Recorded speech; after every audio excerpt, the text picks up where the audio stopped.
A shoe that everyone loves to hate, but when they originally released, they were fantastic and well received. People actually waited in line for these bad boys.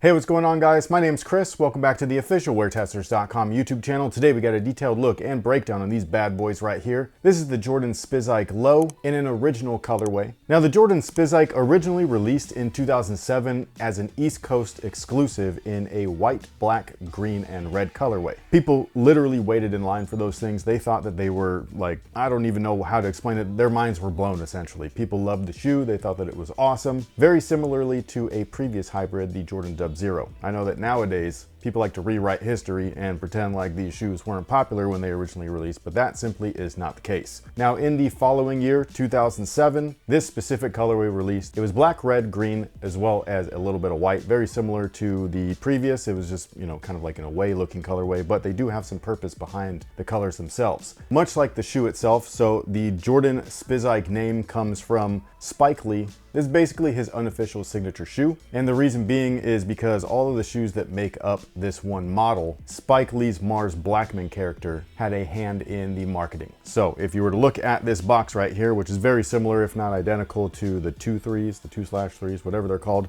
where it's the Jordan 4 on the top, the Jordan 3 on the bottom. If you open this bad boy up, they actually have a picture in there depicting all of the shoes that make up the Jordan Spizike. But not only that, each of these models, the 3, the 4, the 5, the 6, and the 9, the Mars Blackmon character was in the marketing for those models. You'll actually see a tribute of that character on the heel of the shoe, where it does pull from the Air Jordan 9. So on the left shoe, it's got the Mars Blackmon face, whereas on the right shoe, it has Spike Lee's production company, 40 Acres and a Mule. Now, the significance behind this particular colorway, I personally think is really cool. In a sea of amazing looking colorways for this shoe, especially now that the low was a thing, because back then there wasn't one, but the high tops had some great colorways. Do the Right Thing, there was like a Nelly one, there was Kings County, there was some really great looking shoes. But this particular colorway actually pays tribute to the Pan-African flag, so it utilizes the 3 primary colors used on the flag itself. So you got red, black, and green. If you don't know much about the flag, it was actually introduced in 1920 and created as a response to racism against African Americans. The red represents bloodshed for liberation, black represents the people of African descent, and green represents the natural wealth of Africa. So when Jordan Brand actually wants to do something dope,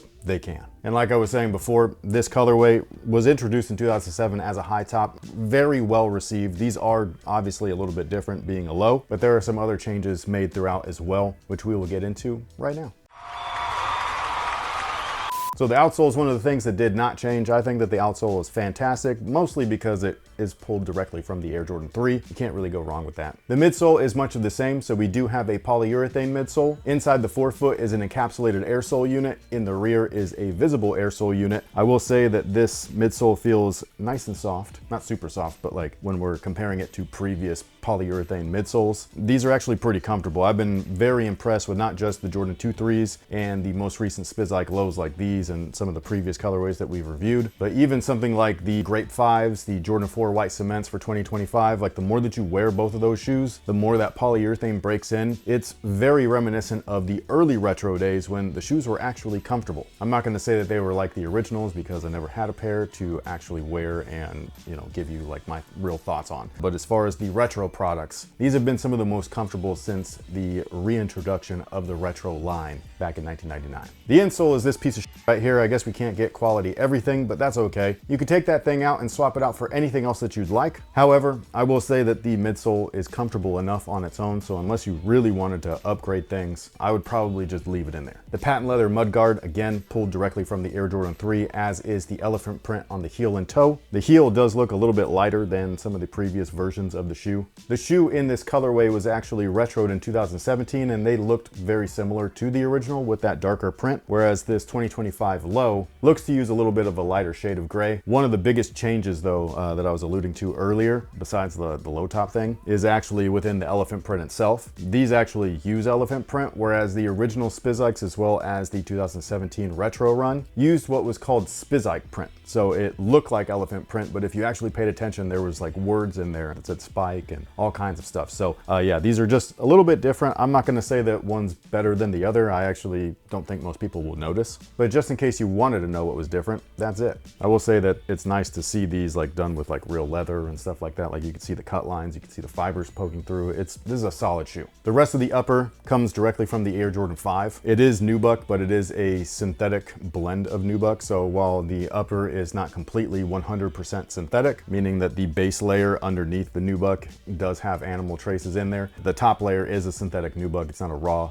material that is turned into nubuck, like raw hide and stuff like that. So this is probably the area that's not the best quality, but it is very close to what we actually got originally in 2007, as well as the 2017 retro. So they're just kind of keeping up with what they've already done. The eye stay, much like the upper, is pulled from the Air Jordan 5, as is the netting on the side panels. The Air Jordan 4, you can see the lockdown wing right here. The Air Jordan 6, clearly from the tongue. And then inside the collar, they actually don't talk about this like on the graphic or anything like that. It's like being part of the shoe, but that's pulled directly from the Air Jordan 20. That was the last shoe, I believe, that Spike Lee actually had like a hand in as far as marketing and stuff like that. I don't remember if he was Mars Blackman though. I think he was just himself. But you see the laser print in there. That was featured on the Air Jordan 20 strap. Small Easter egg maybe? Maybe. Now in terms of sizing, they do fit true to size. Whatever you typically wear, that is exactly what I would recommend. I think that they look great. They feel good on foot. The upper is a little bit stiff. Break that in, you should be good to go. I believe these are available online at select retailers, so if you were interested, we might have a link down below in the description. Outside of that, Google's your friend, so just check, they're out there. And with all that being said, what is today's user submitted question of the day? I thought this was a cool submission because I know in the past we've done something similar when it comes to performance sneakers, like what's the most important attribute for you, which is the traction. This is more so with lifestyle shoes. Rank these 4 from live-withable to least desirable. Color bleeding, historically inaccurate features, poor craftsmanship, or poor quality. Whoa, that's a hard, those last 2 are hard. Probably say poor craftsmanship first. Is what you can live with? No. That's like, sorry, I'm going backwards. Yeah, it's the worst thing that can happen. Like if the shoe's crooked or the sole's f***ed up or whatever, I'm not wearing it. Like I can't, you know what I mean? Like I can't even tell you how many shoes when I like look down and like the toe is going that way. I can't wear these, they're driving me nuts. When you have a product that is handmade, like footwear like this, hand make it with some care, you know what I mean? Like put some love into it. I know it's just your job, like for the people that are working in the factories and stuff, but like it is your job. So like, do that. And I don't say that disrespectfully. I mean, like seriously, like put it together right. I do know that there are conditions. We're not going to get into all that shit. I'm just saying that that's the thing that bothers me the most, is that if I spend a ton of money on something that I'm super excited about getting, and then I get it in and I'm like, what the f is this? I'm like disappointed as f. What were the other ones? Quality, color bleeding? And historically inaccurate features.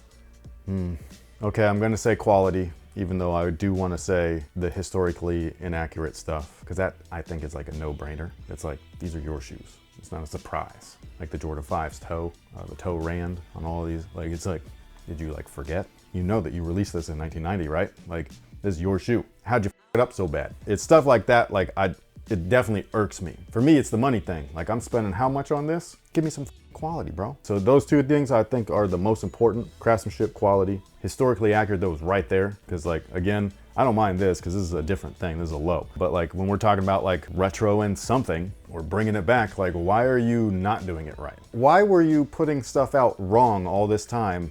And then you make a big deal that you finally did it right. I don't see other brands doing that. I don't see New Balance being like, hey, guess what? We corrected the 574. It's like, no, we've been making the 574 for how many years? We're not idiots. We're gonna keep doing it right. You know what I mean? Like, it's just like, to me, it's insane. Too many cooks in the kitchen, maybe. You know what I mean? Like where everybody's gotta have their hands on stuff and try to change.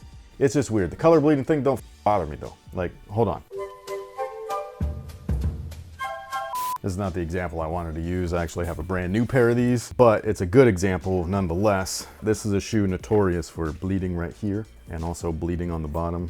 Doesn't bother me, man. This shoe is gorgeous. Like just pulling these out, the leather, you know what I'm saying? Like we don't get this in the retros. I know that these are supposed to come back out next year. That's awesome, unless they don't come like this, and then it's gonna be like, well, I don't care, you know? So yeah, color bleeding, color migration, the smallest of worries But that's just me. What about you guys? Sound off below and let us know what you think of the 4 categories. Rank them in order of most egregious to like, I don't give Egregious. yeah, like I don't care if the color migrates or whatever it might be. I don't know what it is, but sound off below and rank them in the comment section. On top of all of that, what do you think about the Jordan Spizike Low coming back in an original colorway and a great one at that? Is this something that you're interested in, or is a shoe like this just at this point so heavily hated by the masses, like all these new sneakerheads, that you're just like, no, don't like that.